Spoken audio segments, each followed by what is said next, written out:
Só. Então olha só como está essa porta. Ela está totalmente desgastada, né? Começou a soltar aqui, ó. Essa parte, ela é muito ruim. Então veja que de fato, normalmente a gente joga fora essa porta porque ela começa a estufar mais ainda. Olha só.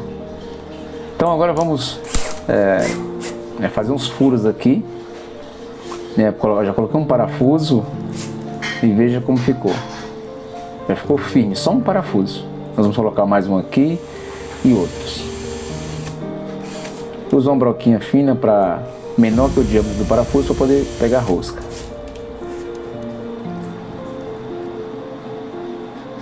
Parafusam todos eles e é necessário que a gente coloca para facear com a madeira aqui, tá?